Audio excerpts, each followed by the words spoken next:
panel coming up next, all about education. Tongston is all about encouraging entrepreneurship, visionary, and questioning things. And we're going to bring back the CEO, Mr. Bello Tongo, to help moderate this next position. Looks like our whole bunch of people are coming into the room. Welcome. Welcome to a great show. I want to encourage everybody to please hashtag TEES 2022. You are online with a great community, Tongston Entrepreneurial community, and we're so glad you're here. So CEO Bello Tongston, come here. We wouldn't be here without you. Come on back to panel. We have these great panelists today. Yes. Thank you very much, Rachel. Very exciting panel. And you know, this is very close to what we do in Tongston. So I had to be the one to really moderate this. It's a big panel from the level of basic education to the level of higher education and even professional education. Some of these members, I know them in person. I met them a few months ago. Some, I know them virtually. And some, basically, when I say virtual, it means also digitally on LinkedIn and also email and etc. So thank you very much, all of you. If you can quickly just 30 seconds to maximum 1 minute, introduce yourself to the audience, and then we begin.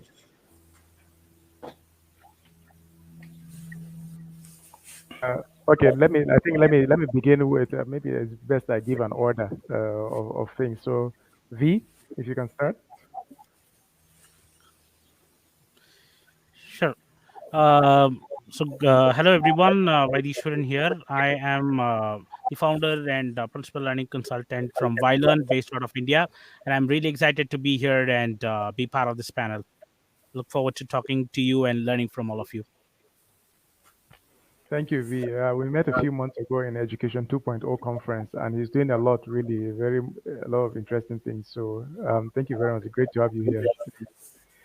Next, let's see, Marc. Hello, Bello. Very good to meet you, and hello to all my fellow panelists and everyone that's tuning in for this. My name is Marc Johnson. I'm based in Johannesburg, South Africa. My business that I've been running for the last 10 years is all about financial literacy. So it's demystifying finance for employees, managers, entrepreneurs is a group that are very, very close to my heart. For students and professionals, something I absolutely love doing, and I'm very happy to be part of the panel. Thank you very much for the invite, Bello. Thank you very much, Marc. We literally met only a few hours ago, actually online. That's okay. We're brothers now, whether you like it or not. Yes. But after going through your profile, I feel like we've met or we've known each other for long. So thank you very much for being here. Next, Dr. Lukman. Okay, thanks for inviting me. My name is Dr. Lukman Raimi. Currently, I am an assistant professor of entrepreneurship at the University of Brunei, Darussalam. So I'm also a practicing entrepreneur. I have stakes in a number of companies and social enterprises in Nigeria. Thank you very much. Yeah. Thank you very much, Dr. Lukman. I digitally met Dr. Lukman about over a year ago, I think. When I was in American University of Nigeria. Yeah, you're right. Yes, exactly. And then before I knew it, he had already jetted out of the country. But he's still progressing the same work that he was doing before, even more on a grander and global scale now. Because if you go on his LinkedIn, you'll see a lot of the posts and everything he's been doing. So thank you very much, sir. Next we have Rukaiya. She's here. You're here. If you can quickly introduce yourself. Yes, can you hear me right now? Yes, very clear. Okay, great. Okay, so my name is Rukaiya Salman, and I'm currently based out of Karachi, Pakistan, and basically I'm spearheading the Cedar School franchise as the head of the Cedar School system. And I've been in the educational sector for around 14 years in different teaching and leadership roles, and attended various conferences, like the Cambridge conference in 2018 and 19. And I was with some of the, these wonderful colleagues in Education 2.0 in Dubai, and also a lot of online conferences during COVID. and learn a lot of edtech tools and launch them at our school also. Also a Cambridge program leader for educational leadership, and the co-founder of SysTech, a Cedar School Technology Education Conference that we had in November 2021. So I'm really enthusiastic about sharing my first-hand experience of promoting lifelong learning as an educator today. Thank you.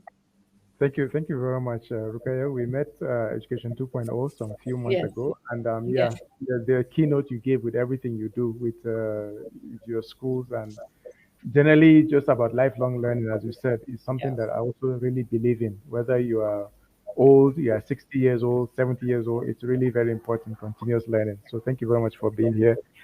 Next, we have John Schembari. He had to correct me on how to really pronounce it. I was actually saying Skimbari before, but John, if you can quickly introduce yourself. Well, actually, Bello, you are correct. You're pronouncing it correct. But here in the States, we pronounce my last name Schembari. But I'm very excited to meet with everyone and to talk about learning. I am an educational consultant in the United States, and I do a lot of one-on-one teacher coaching and leadership support and development for school leaders. So really excited to talk about what we should be doing to prepare our students for lifelong learning and careers. Thank you very much, John.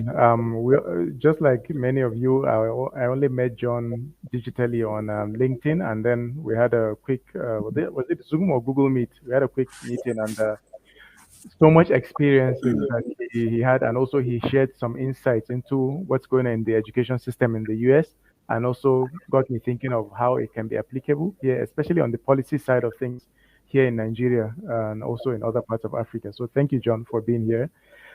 Next, we have Anish. Is Anish here? Okay, not yet, I think. Let me skip. I have Diana. Oh, yes, Diana is here. Hi, Diana. Hello, everybody. It is 6:40 in the morning here, which is exciting. I know. And I'm like up and I'm smiling, I got my lipstick on and everything. But good morning, greetings, everybody. It's so cool to collaborate globally with other educators. I'm Deanna Hearn. I'm the executive director, founder, and CEO of Miracle Math Coaching Brain-Based Learning Center. We're located here in California, here in the States.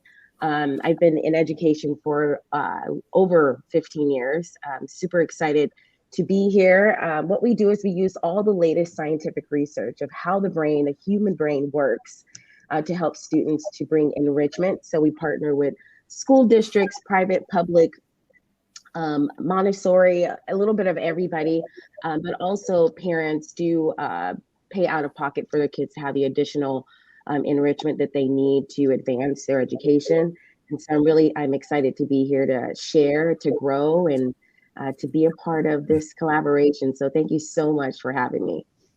Thank you very much, Diana. Mathematics, it was one of my strongest subjects in school. And unfortunately, in the school system everywhere, is one of the most, almost, should I say, hated subjects, Unfortunately, Yes. though, it's an economic world that we live in. You have to make money. Without knowing money and finance, without knowing mathematics, you can't really do well with money and finance and stuff like that, And the whole world is actually Absolutely. quantifiable, and anything quantifiable can be used in mathematics. So I hope Absolutely. that the miracle math can create such miracle in the education system around the world. Mathematics won't be this hated, if I can say that. Thank you very much. And next we have Alex. Alex, I will let you. There's a lot to say about Alex, but please do justice to your profile, sir. Hi, Bello. Hi, dear colleagues. It's a big pleasure to be on the panel today. My name is Alexander Veldhoff. I'm CEO and founder of Educate Online. We're the leading international K-12 online learning platform with over 10,000 students from 25 countries, including Nigeria, where we are now launching school projects as well as just teaching students and allowing them to get access to the best quality of education from the States or from Canada or from the UK. Super happy to be here and to contribute to the panel and also to learn from all of you. Thank you so much for inviting me. And it's been super wonderful to meet you physically, Bello, and I still remember our panel that we did in Education 2.0 in Dubai. It's been super fun, and I've learned a lot from you as well. Thank you very much, Alex. After Education 2.0, and I came back to give our team the feedback on my experience. And when I came to your profile, I told them that you were like the most humble person ever, because after seeing everything you did and seeing you on the cover of Forbes and etc., and also the smart idea of learn online or educate online, you really cannot tell from just meeting you in person till really when you hear all of it. So thank you very much, Alex. So, yes, so I think let's go into it. As you know, this is a very big panel. Education cuts across basic and higher education and also professional education. At the basic level, primary, secondary, and even nursery. At the higher level, universities, polytechnics, colleges of education, and also at the professional level, you have here in Nigeria, we have things like ICANN and some other MBAs and executive MBAs, and basically for professionals. So the questions that are going to be put forward now, I'm going to tie it to your different fields of your expertise, but collectively, education it connects to each other, right? From whether it's basic to higher and also then to the professional. So there may be some impromptu questions also that would come up, especially from the chat box. So please, just to say, it's not totally scripted. So let me just begin from the post-tertiary, which is where the majority of people are aiming towards being in employment or being in business and all that. So for this, I'm going to start with V. Revolution in classrooms, global, and also lifelong digital learning or education, and even entrepreneurial education. What's your view from your experiences in terms of, because right now they say the classroom is not just within the four walls of the school, but it's also beyond that. What has your experience been like, and what do you see happening in the current market where you are and in the global world? Absolutely. So I think that's a good note to start, and especially the last 2 years has thrown such a curveball at us, making us really rethink the way we work and the way we approach learning at work. I think one of the things that these 2 years has really taught us is it's not something new, but something that we knew all along, but just reinforced us to be two things. One, being a lifelong learner that's constantly upskilling and reskilling yourself. That has gained so much prominence, and that's so much important today.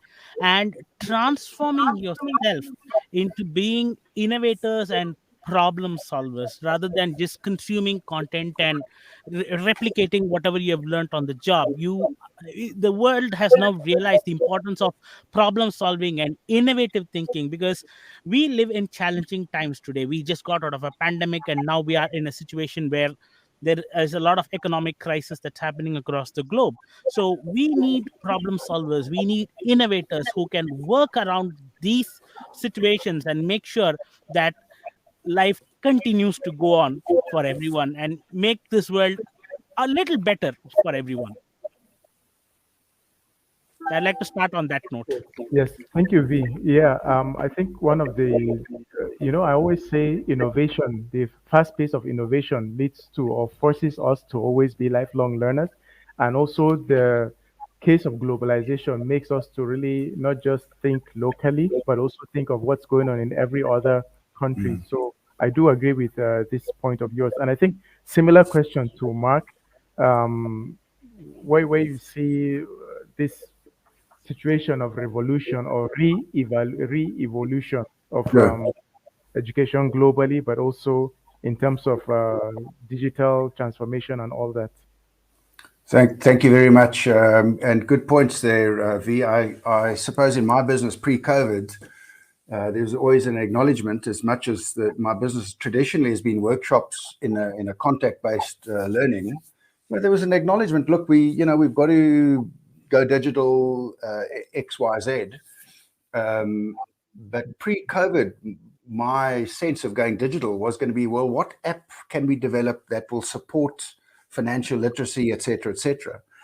I really honestly think pre-COVID, if I'd gone to a client of mine, I said, look, we want to run this thing on Zoom, my traditional contact workshop, I don't think it would have worked. So, one of the things with COVID, of course, has switched everyone's mentality. So, of course, the technologies stood up to the challenge, and look at what we're on now. I'm not sure what the Hoppen experience would have been pre-COVID. People have put a lot of R&D into platforms like this that will enable the lifelong learning. So certainly for me, it was okay. Well, from a supply point of view, from a tech supply point of view, there's the capabilities to do it, but also from a market point of view, people are open to jumping onto a Zoom meeting, getting onto a call, and running yourself like that. I am aware, Bello, that you said we're quite a big panel, so I'll keep my points as brief as possible. I think the one point, certainly from what the technologies have opened up, is consumers can access the best of the best. So whatever field you're in, I'm in financial literacy. I'm not just up against the people that do this in Johannesburg or Southern Africa. I'm up against the global market of people doing financial literacy training. So as a supplier of services, we have to really make you, if you're not at the top, or right up there, you're probably going to struggle at some point. Yeah. Picking up on the point of lifelong learning, again, in my business, well, let me tell you the anecdote. So it was, early on, this was even 2012, early days. I would do a workshop for entrepreneurs in financial literacy, and the day is amazing. They love it. But I was aware, hang on, what happens tomorrow? What happens on day 3 when the guy says, geez, I don't know how, did he say I should debit this, or what was that accrue? How did, so the people have a wonderful experience in the day and think you're amazing. But it's like, well, how am I going to support you on month 6 and, X, Y, and Z? So I think there's really been a tectonic shift in, the traditional delivery. So incubators do this as well, because it's like, well, go and sign up for an incubator, and, in week 1 or month 1, you do marketing, and then you do the next sales, and then you'll do finance and HR and down a train in a year, after a year, you'll get a certificate. But it's like, well, is that the way the knowledge needs to be consumed?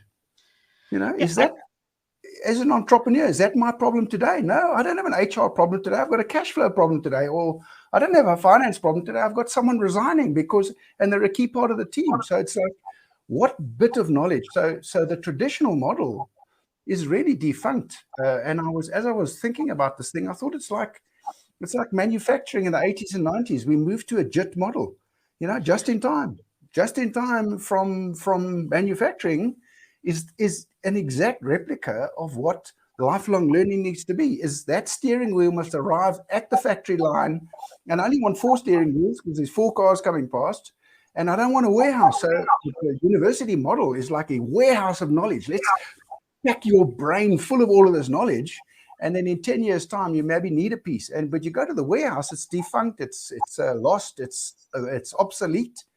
So the JIT, thinking about lifelong learning as a just-in-time thing. And then my last sort of point around that, we can jump into other stuff, is that, but the technology is not there. I can go to Udemy and I can get a fire hose full of information. I can go to YouTube and I can get a fire hose full of information. But where's it curated? Where's the AI that knows what I need now, need next? It's so that the AI to deliver lifelong learning, to me, is not there yet. And I certainly will come in my lifetime, I believe.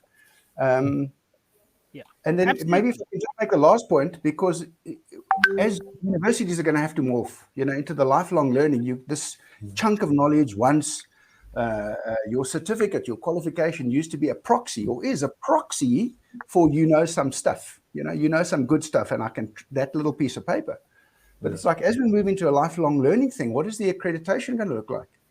It's who's going to own the accreditation? Who's going to now a credit that I am staying, and it's not just ongoing professional development. It's like, what is going to replace that piece of paper that says I've got an MBA from UCT, and that carries a whole lot of weight.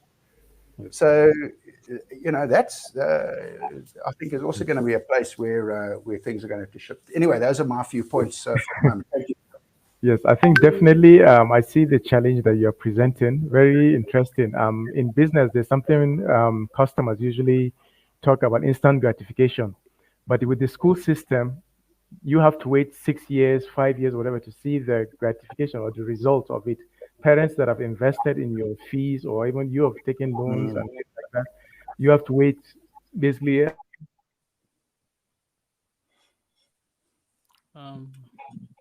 the job, and even after you get a job, you have to get promotions and things like that before you can get. I think there's impatience in that. I don't know how fast we can really learn or teach a human being,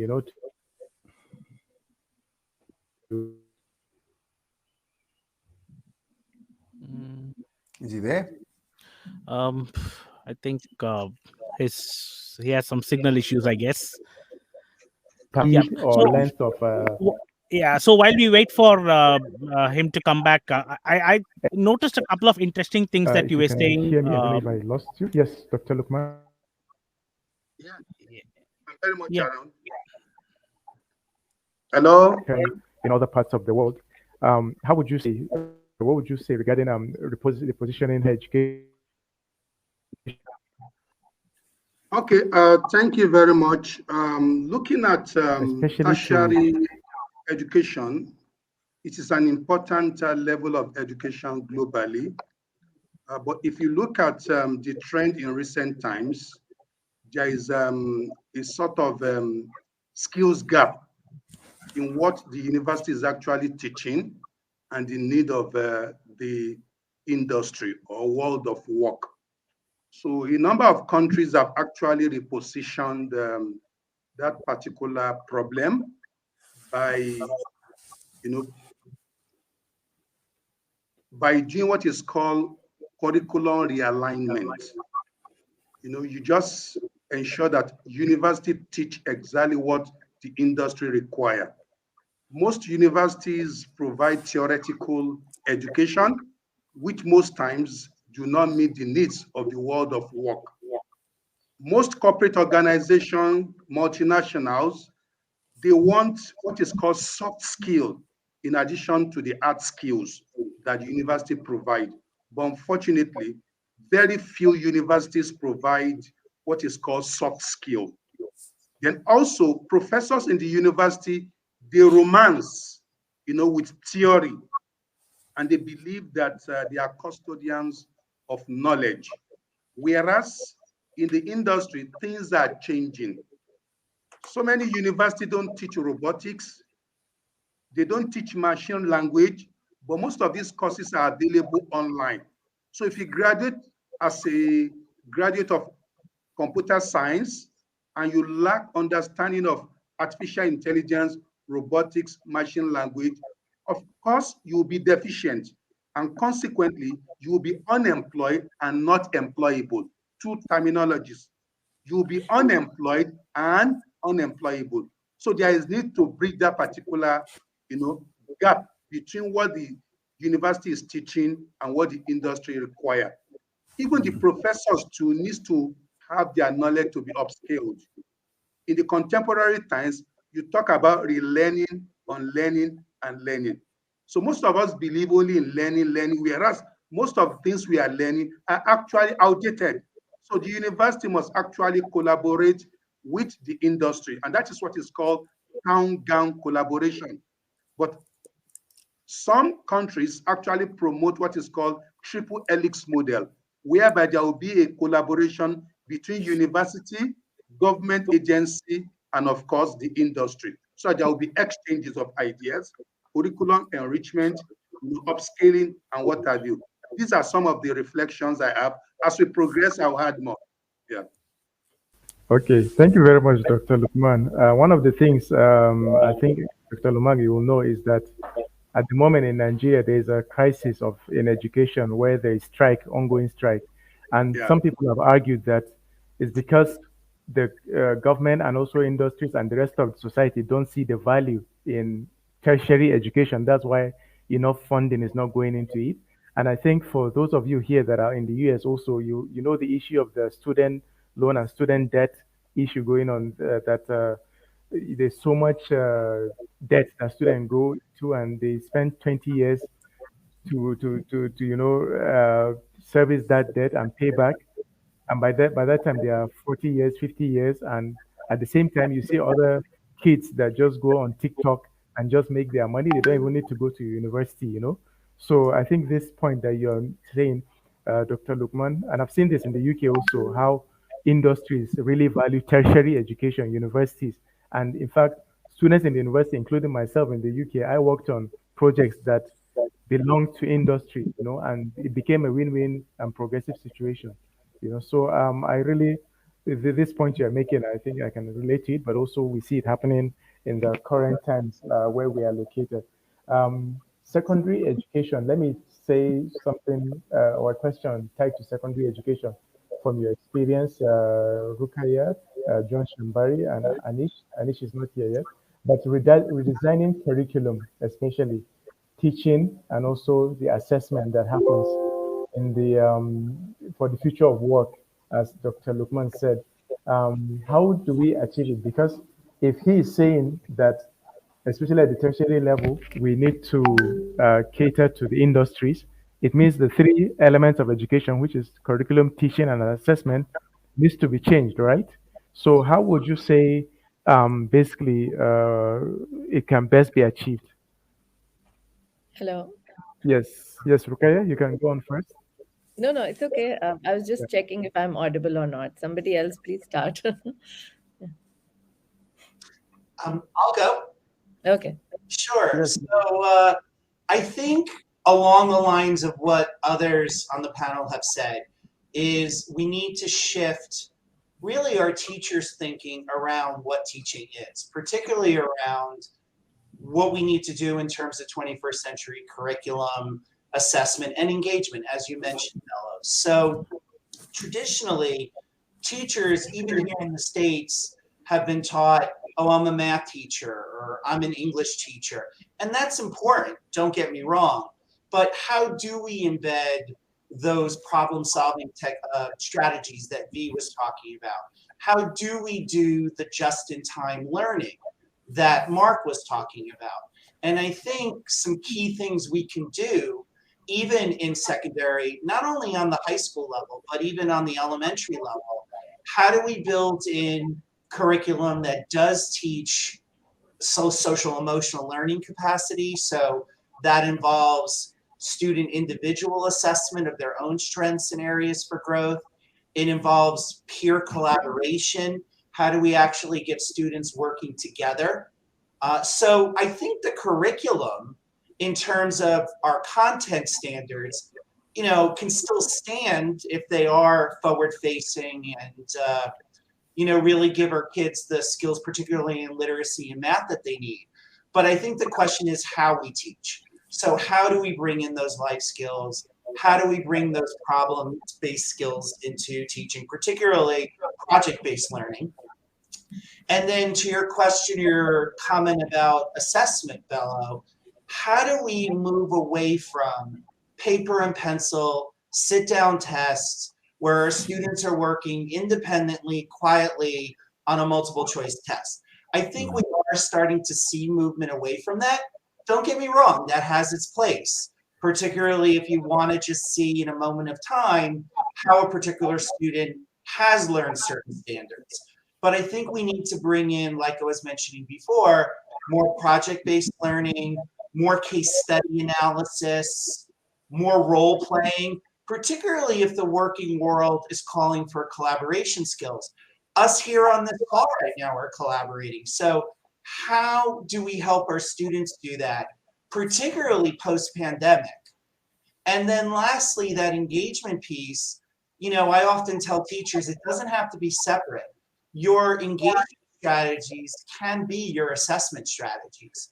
So if you are assessing students through project-based learning and assessing both the individual's contribution and the collective results of the group, that is assessment. So I think we're moving towards it, but I do spend a lot of my work with teachers, helping them make that shift to thinking of more whole child development. So yes, you're a math teacher, yes, you're a social studies or a history teacher, but really you're a whole child educator. And what does that mean, and how do we help our teachers teach in a way that reflects that?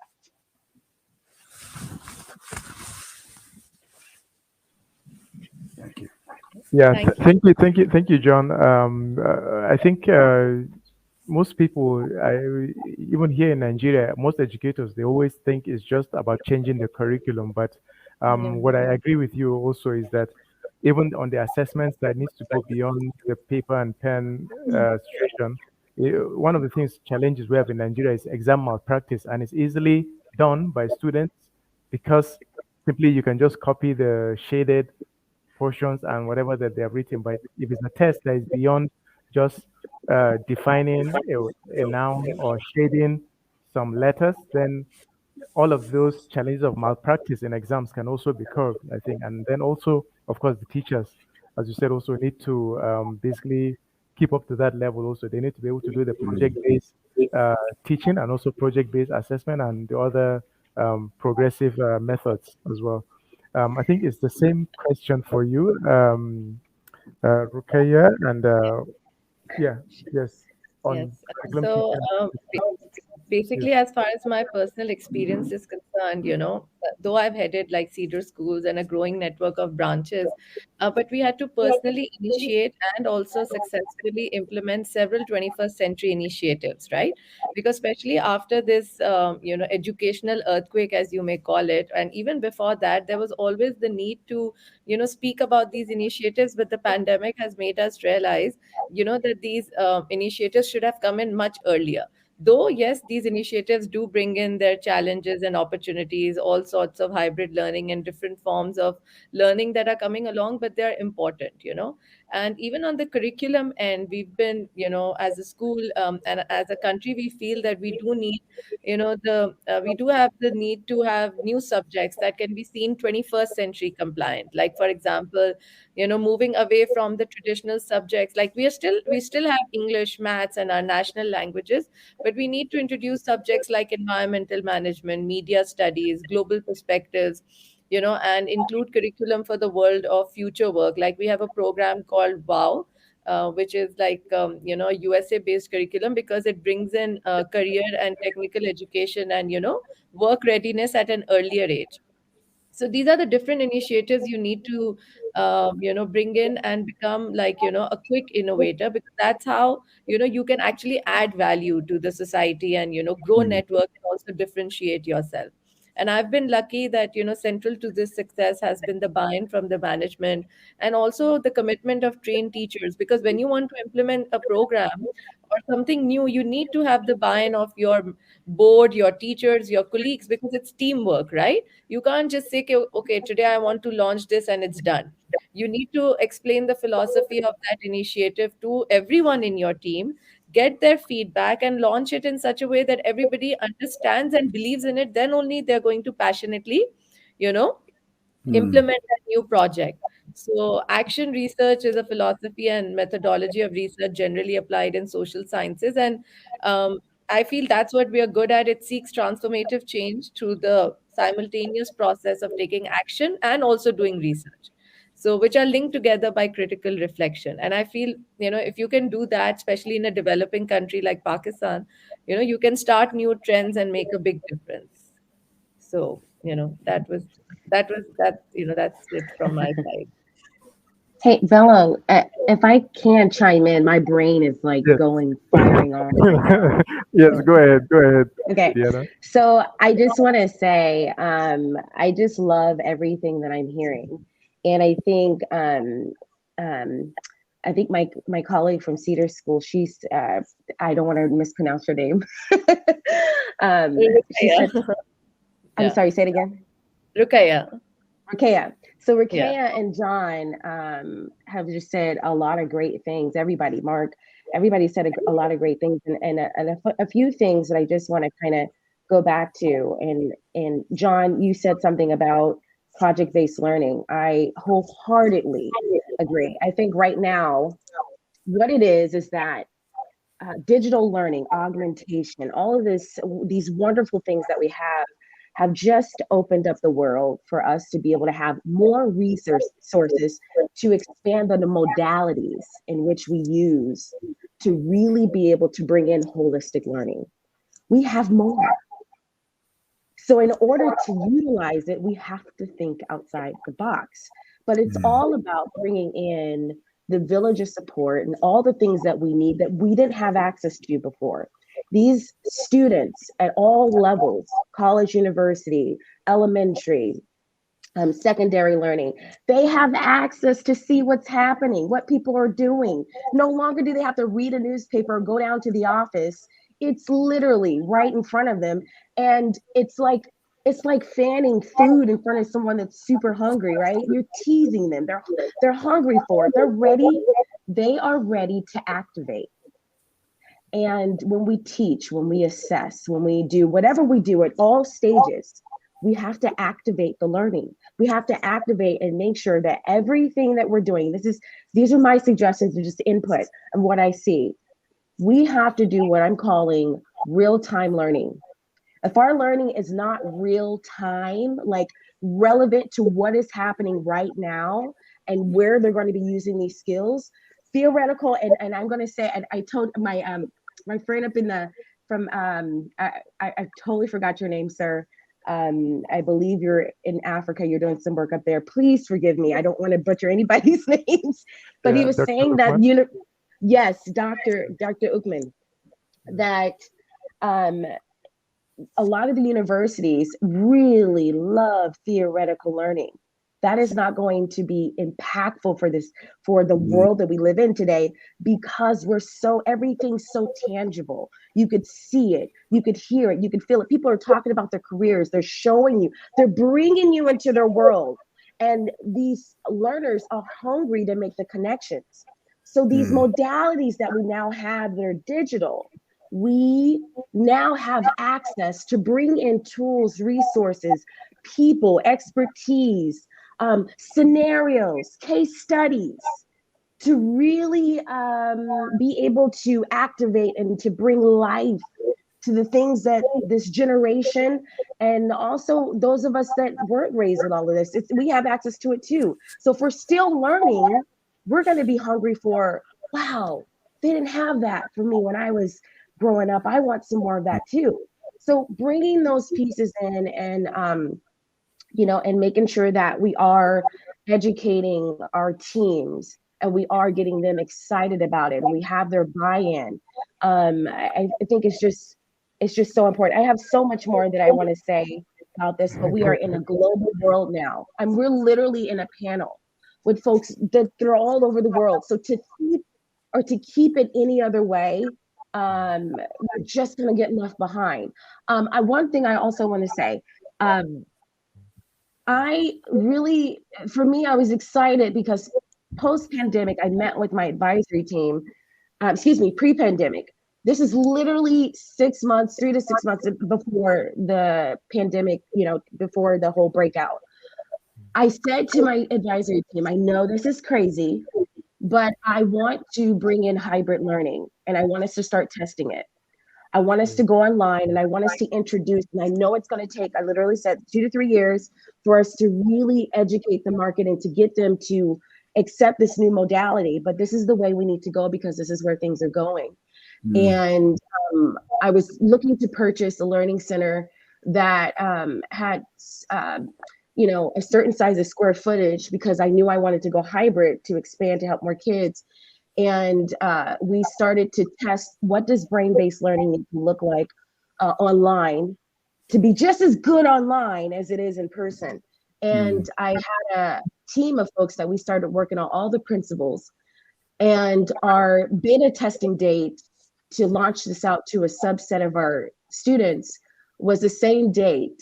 I did not know this at the time, that our governor said that we were to do shelter in place. So when we had to transition, not just a subset for everybody, our team was going, our families thought we were so ready and ahead of the curve, but we had no idea. We just knew that we wanted to take things this way. So unfortunately, there were some very unfortunate things that happened through our pandemic, but there were also some beautiful breakthroughs.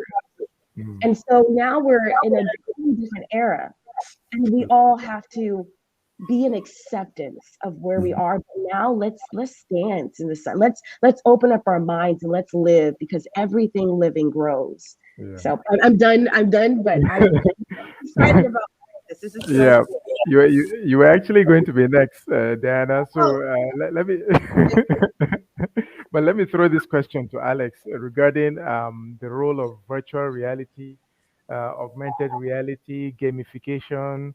I'm tempted to say metaverse also, but I don't know. Maybe they are all related in basically delivering quality basic education. Thank you so much for the question. I mean, my mind, the ideas that are firing in the brain, firing and wiring at this moment. That's super awesome. Thank you so much for all the inputs previously. So when we talk about virtual reality and augmented reality, one thing to note is that the way we perceive the world right now, it has completely changed. And look, let's just look at my desk right now. I have a Mac, I have an Apple Watch, I have an iPhone. Somewhere there's an iPad, and we're already cyborgs in a way. We're perceiving a lot of content visually, and we're listening to different audios, or we hear each other speak. And then if you look at kids, I was in a restaurant yesterday, and there was one girl, her father was eating sushi, but she was actually dancing, doing some TikTok videos for 30 minutes consecutively. And once you see how we are involved, and how our kids, or the kids of our friends, or someone else, how they are involved with technologies, you understand that such things, once they come out and once they are super affordable as virtual reality and augmented reality, they will definitely work, and they'll bring us even more into the immersive experiences. Most likely, the whole world, like what EdTech is right now, EdTech looks like this right now. Like, we're sitting, we can all talk, we can do some stuff afterwards, like an LMS system, but it's not super immersive.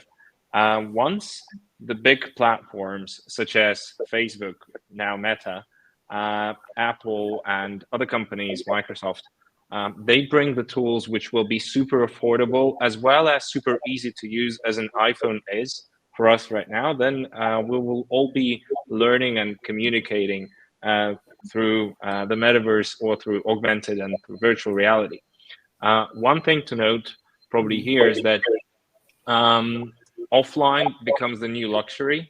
To actually come to an event, to do it offline, and to meet people in person, it's an expensive thing to do nowadays.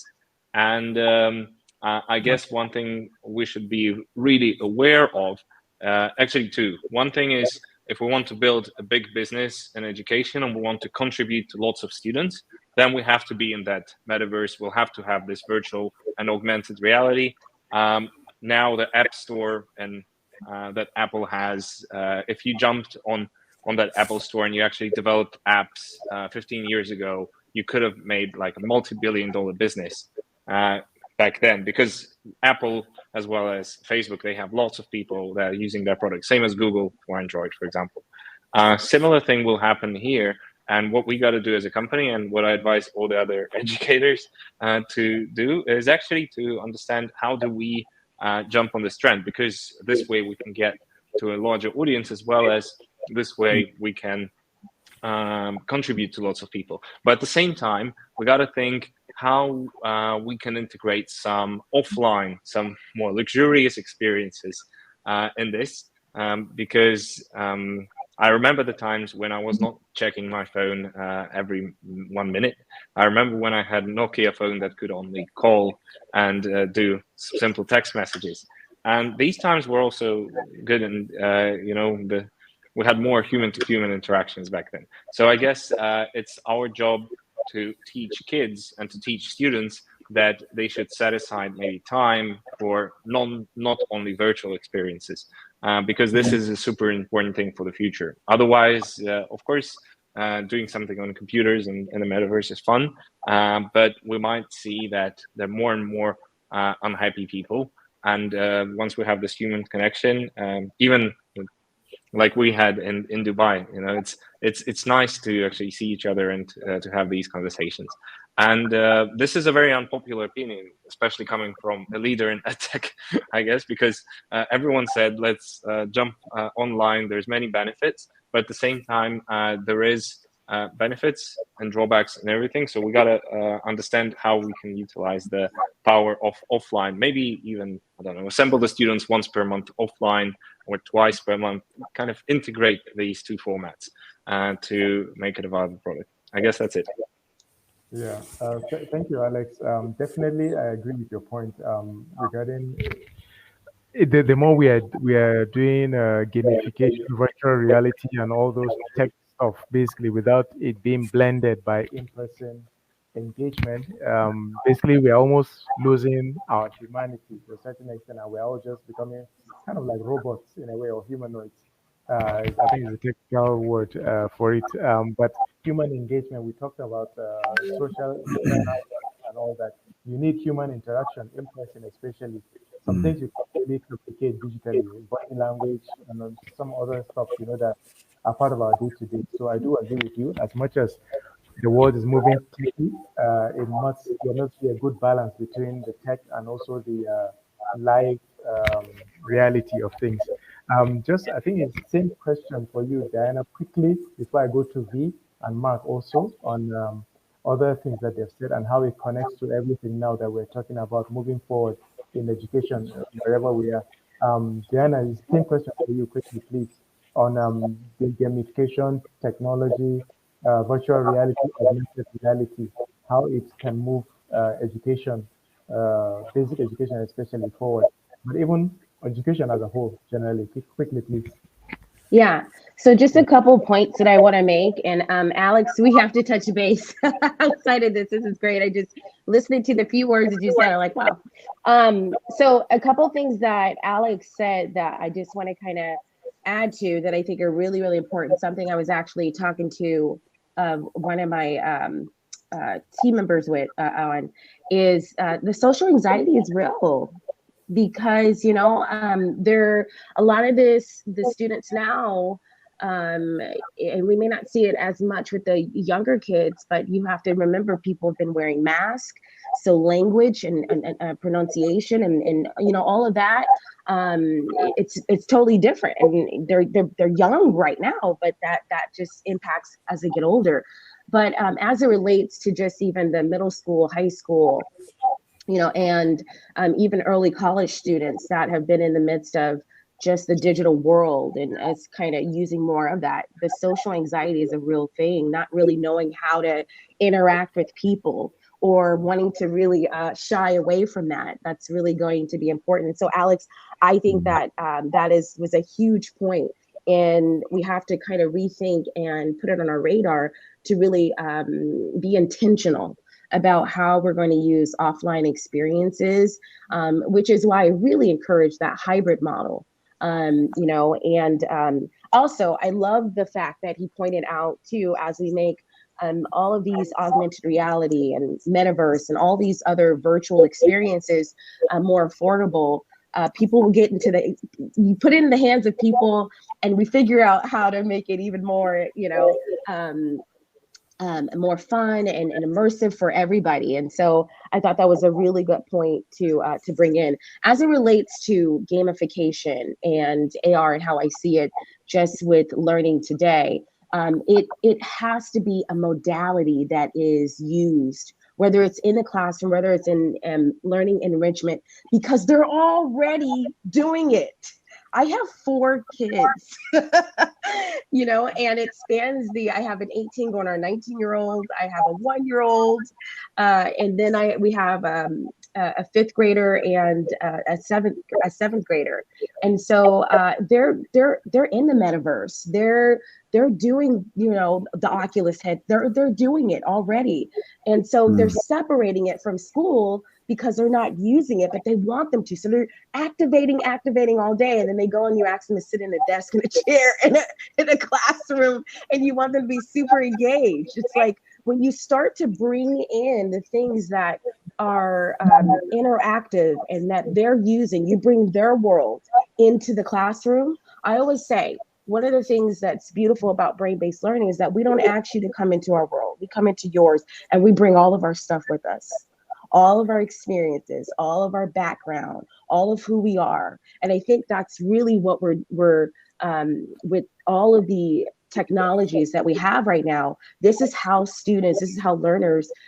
everyone is experiencing learning.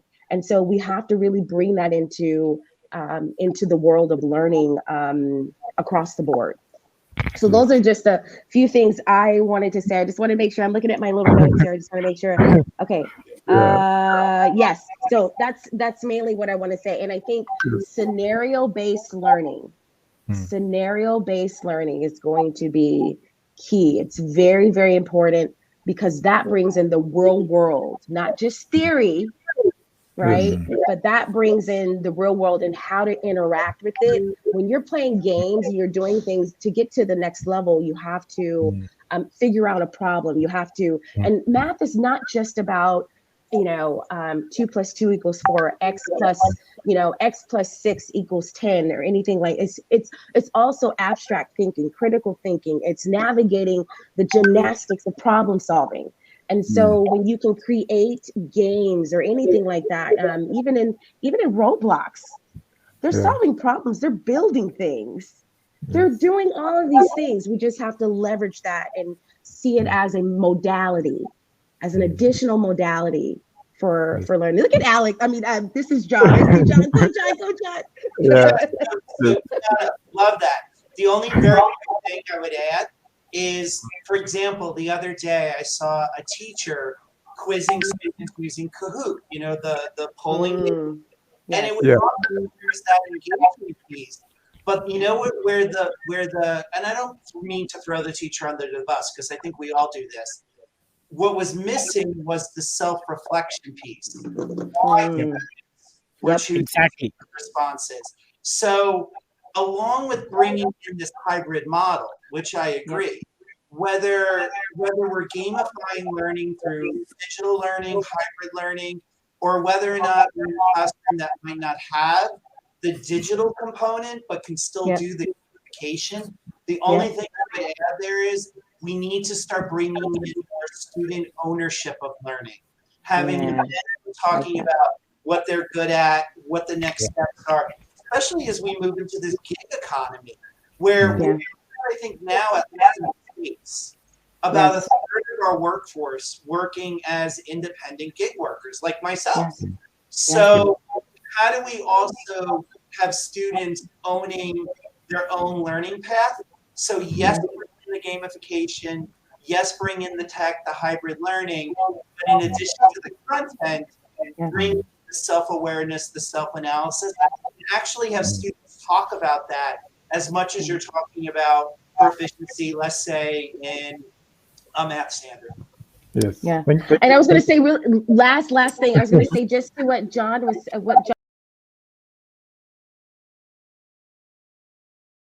you're absolutely right. It is absolutely key. That is just great. I love this. Thank you very much. Yeah, they're very, very insightful and actually relevant, as you said, especially with what's going on right now on the digital space, everybody going there. But we just have about 15 minutes. So the next question, I'll throw it to Marc, and Dr. Lukman, because your experiences at the tertiary, but also post-tertiary professional education level is very similar. It's almost like on the same band. So my question is, if there's one thing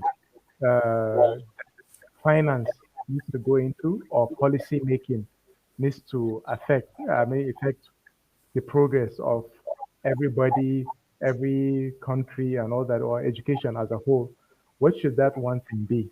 Because we do know that for any idea that we have, whether as a country, as an organization, or even as an individual, you need finance, you need money to move it forward. And also, on a bigger scale, you need policy making, which is what governments typically do. So what is that one thing that the attention of financiers, but also the attention of policy makers should look at to move, basically progress this, everything that has been talked about today, the future of education and also valuable education and something that really serves our needs. Yep. Of course, So, yeah, so I personally feel that we need to. I mean, the one thing that I would really think about is, I think that's something that we already discussed. I mean, we need to focus on the key skills, the tangible skills that people need to really go on with their work and to really apply things that they can actually apply in their day-to-day jobs, in their real lives. In addition, I'm saying theory is definitely important. You need to know the basic concepts, but you also need to know the key skills. For example, if you take, I mean, I did a survey with some of my, I mean, I work with Fortune 500 companies, and I did a survey with them in terms of to understand what are some of the key skills that they need from an industry standpoint. And the same list comes up every single time. It's communication, collaboration, critical thinking, empathy, and leadership.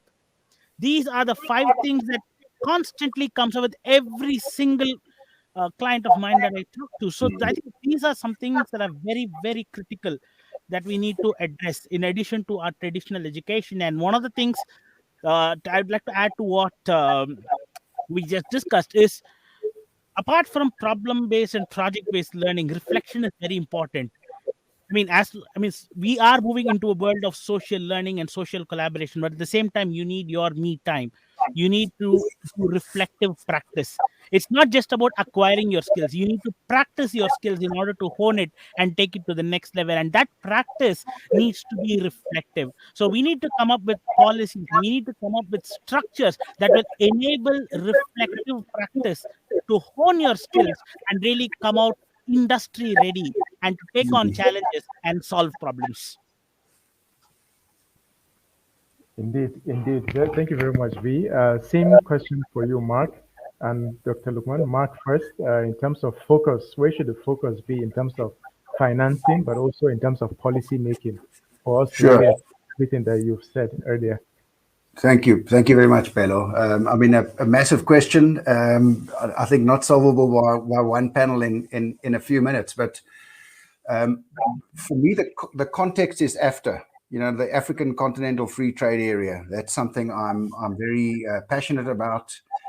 It feels very deeply, with no disrespect to panel members from elsewhere, but it's kind of Africa's turn in a way. We champing at the bit. It's our, you know, and because we're geographically bound in a way, it's like it's our turn to go and make, you know, massive things happen. We coming from an exceptionally low base, all of our history, the colonial history, and it's like we about to burst forward.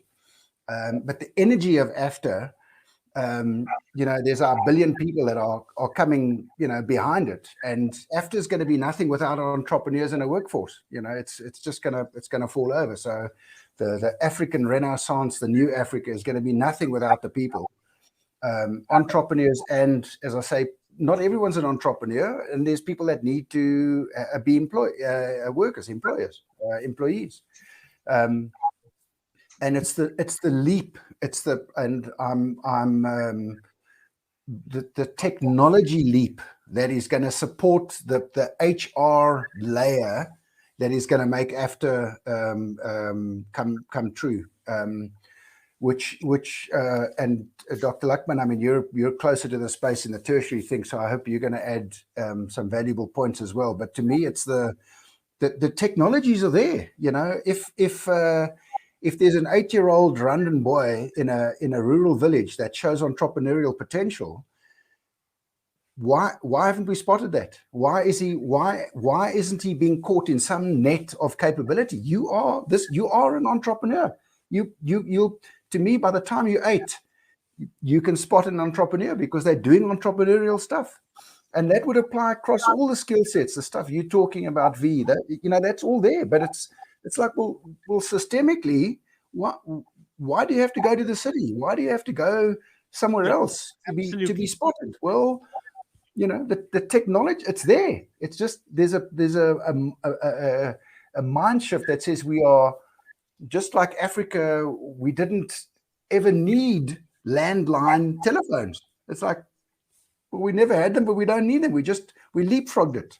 It's like, well, in the education space, how are we going to leapfrog that to capacitate everyone, because it's capable? We're going to have broadband, gigabit stuff everywhere. We take that as for granted, but we're the technology layers that are making sure that every person is being capacitated to in their space. We're talking about those technologies here, but it's like, okay, where's the funding that is making sure those things are being brought to life in the support of AFTA and our dream of the African Union. Thank you. Yeah, thank you very much. And Dr. Lukman?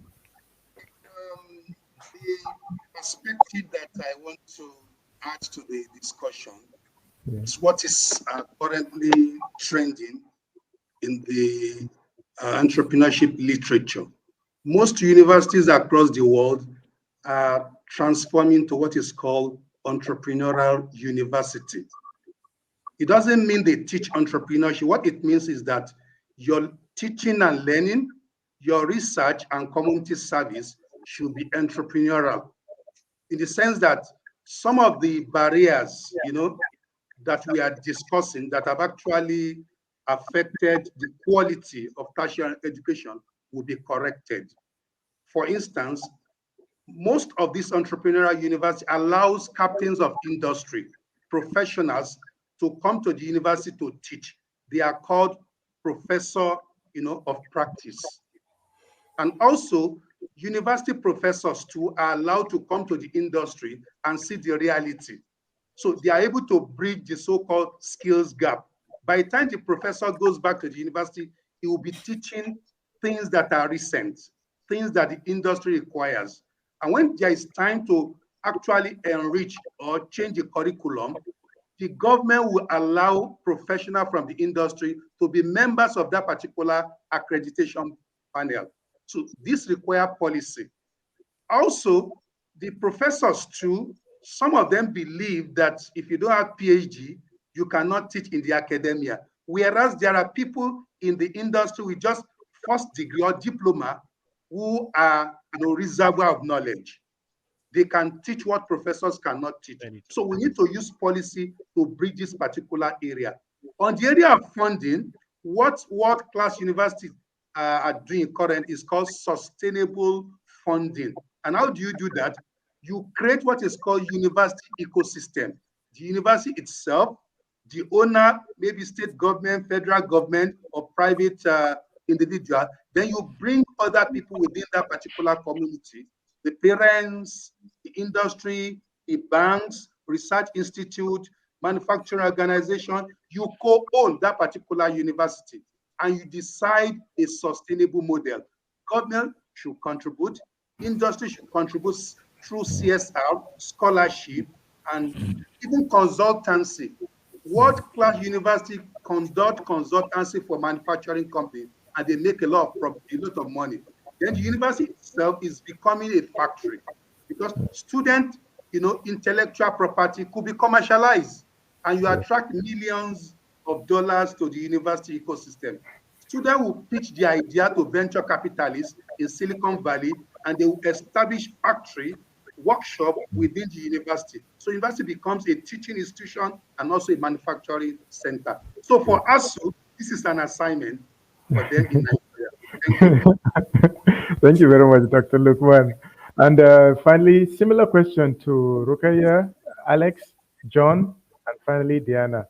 One focus on policy that can achieve everything you've talked about in curriculum, teaching, assessment, and the digitization of education. One. We actually just have 6 minutes left. So, Rukaiya, you want to go first? Oh, sorry, I was muted. Yeah. So, yes. So, as far as policy making is concerned, in a country like Pakistan, it's a very different, scenario altogether because being a third world country, we are always straddled with budget shortages. And, there's a lot of uncertainty in the political scenario.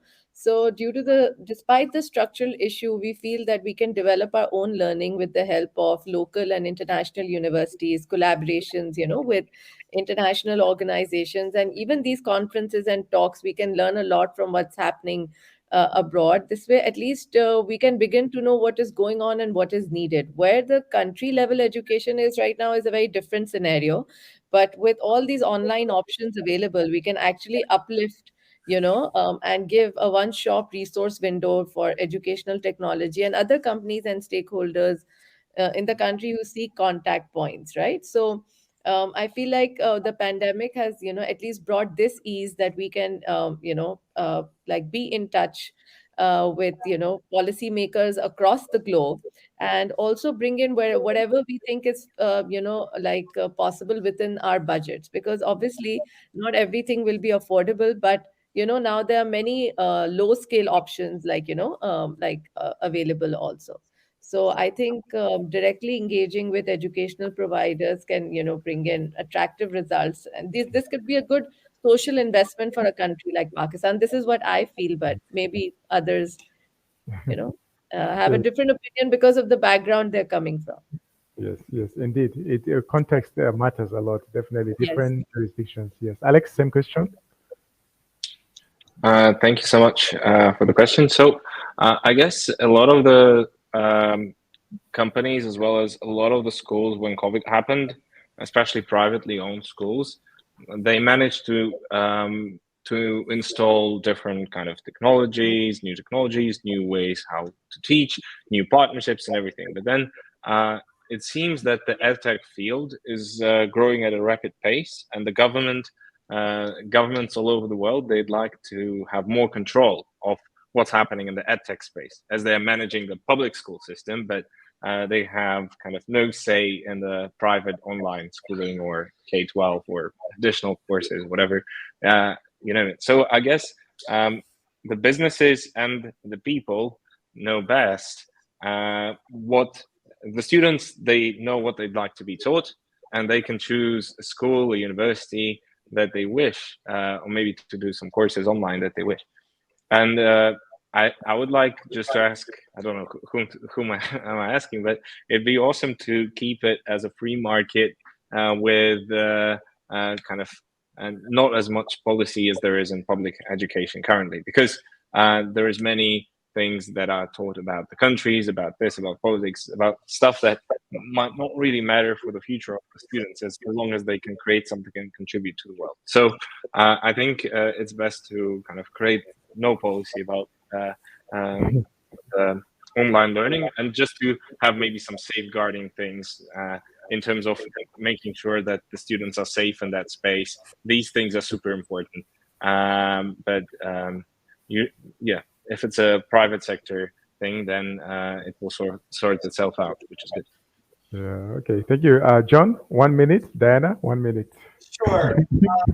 Quickly, one policy recommendation is we need to train our teachers a little differently, and we need to start considering micro-credentialing our teachers, making sure that they get skills in particular areas, whether that's social emotional learning, project-based learning.